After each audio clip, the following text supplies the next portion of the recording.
Je m'appelle Marilyn Guillouviri, je suis professeure à l'Université de Rennes et responsable du centre de microscopie électronique à balayage. Alors le centre de microscopie électronique va être l'association du centre de microscopie électronique à balayage et de microanalyse de l'université et d'une plateforme de microscopie électronique à transmission qui voit le jour en ce moment.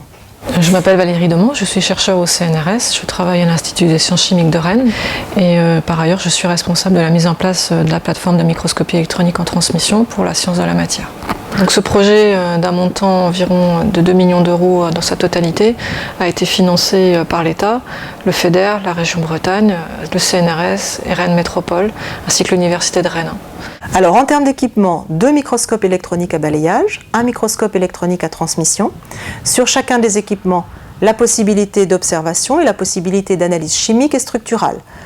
Viennent s'ajouter également tous les équipements nécessaires à la préparation des échantillons, de façon à ce qu'ils supportent les conditions de vide qui sont requises pour l'une ou l'autre des techniques, sans avoir de déformation des objets. Donc cette plateforme va fonctionner avec des équipements qui sont tous localisés dans le bâtiment 10A du campus de Beaulieu, au rez-de-chaussée. En fait, les instruments sont proches au niveau technologie. On utilise dans les deux cas un faisceau d'électrons pour former une image. Le microscope électronique en transmission est donc essentiellement constitué de cette colonne. Les électrons sont émis au début de la colonne et puis sont propagés le long de la colonne avec l'échantillon qui est donc au niveau du porte-objet à peu près à mi-parcours et donc au centre de la colonne. Donc ces électrons vont traverser l'échantillon pour former une image qu'on va pouvoir observer sur l'écran phosphorescent qui est ici. Et puis par ailleurs, nous avons donc un certain nombre de caméras ou détecteurs qui sont placés sur cette colonne pour pouvoir enregistrer les informations qui sont relatives à l'échantillon. Donc on peut voir ici notre nouvel équipement de microscopie électronique à balayage. Donc nous avons la partie microscopie pour l'observation, à laquelle sont associés 2 moyens d'analyse. Le système d'analyse de composition, qu'on appelle l'EDS, et le système d'analyse par diffraction d'électrons. Voilà par exemple un porte-échantillon sur lequel est placé un petit échantillon. Il s'agit ici d'une couche mince qui fait quelques millimètres, 5 mm de côté. Donc c'est l'ensemble de cette petite platine qui va être positionnée sur une canne de transfert qui va permettre cette introduction via le SAS. Alors cette complémentarité se manifeste essentiellement par une démarche d'étude multi-échelle des matériaux et des objets de façon générale.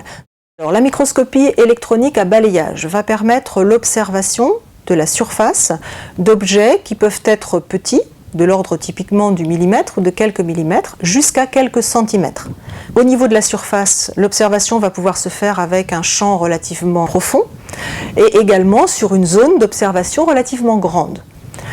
Par contre, en microscopie électronique à transmission, on va pouvoir observer la matière à des échelles beaucoup plus petites. On va pouvoir observer des échantillons de façon plus locale.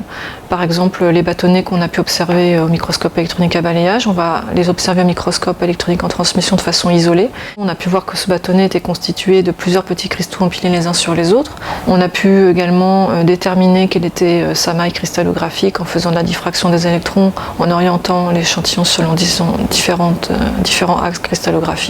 Et puis on a pu obtenir l'analyse, la composition chimique de ce bâtonnet en regardant qu'une seule petite partie du bâtonnet. Et on a donc pu identifier ce que c'était parce qu'en fait on ne savait pas, on ne connaissait pas à l'origine quelle était la structure de ce matériau.